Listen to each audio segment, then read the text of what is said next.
Writing fiction takes commitment. You can use this new year momentum, but you know this will fade unless you develop a system.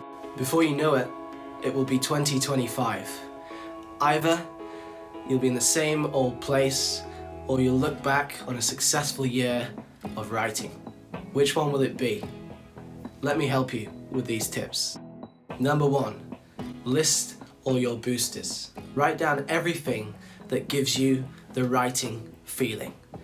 Tony Robbins has an exercise called the emotional flood, where you close your eyes, put on some great music, and imagine all the good things in your life rushing towards you at the speed of light. You can do something similar for writing. Jot down your favorite books, characters, movie lines, the places where you feel inspired, anything that makes you feel alive and in the mood for writing. Second step, list all your blockers. Get them all down. You might worry that writing them down could discourage you, but actually it's the opposite. By getting them out there, you take back a sense of control. So what is it for you? I don't have the time. I don't feel I have anything unique to say. I don't actually read that much fiction. Whatever it is, get it down. Now you have the brainstorm. It's time for the third step, to build a system. This is very simple. You create a system to maximize the boosters and minimize the blockers. Now you may think that building a system is just too much work. I just want to get on with the writing. It's actually the opposite, except at the start. All the effort is up front in devising that system and putting it in place. Once you have it, it will keep rolling and make your life much, much easier. When designing the system, take it seriously, like your vision is possible, rather than just paying lip service to your dreams. To help you structure this process, I have broken it down into 4 W's. The first W is where. What places will you write? Where do you feel focused and inspired?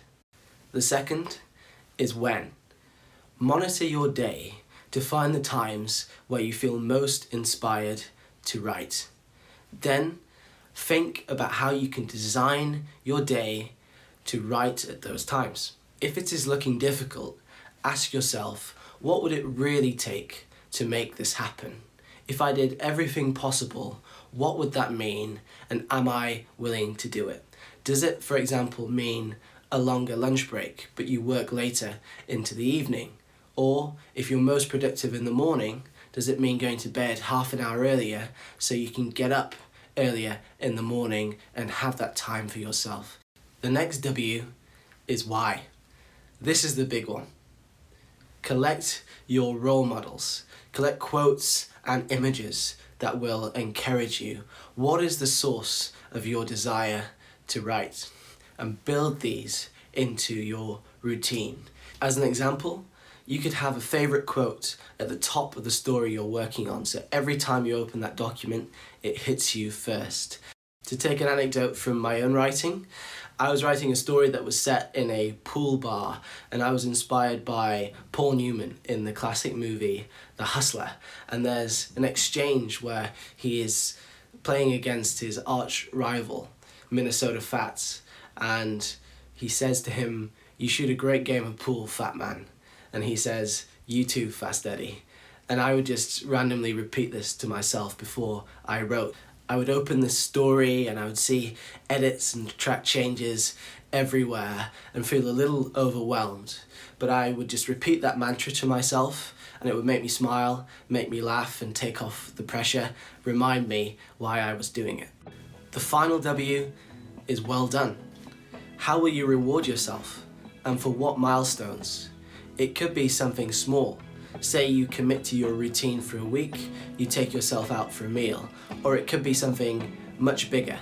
But the reward is often the part that we forget, and it is just as big a part of your work as the actual writing. As Tony Robbins says, willpower doesn't last, systems last. This is the way to make success easy on yourself. I want to finish on the idea of celebration. plan this week's writing. Once you have that first week done, feel free to celebrate and do another New Year's Eve. Get yourself some champagne, some fireworks, do a countdown. Now I am half joking, but I'm also half serious. Once you have that system that can last, then it is truly a new year for you.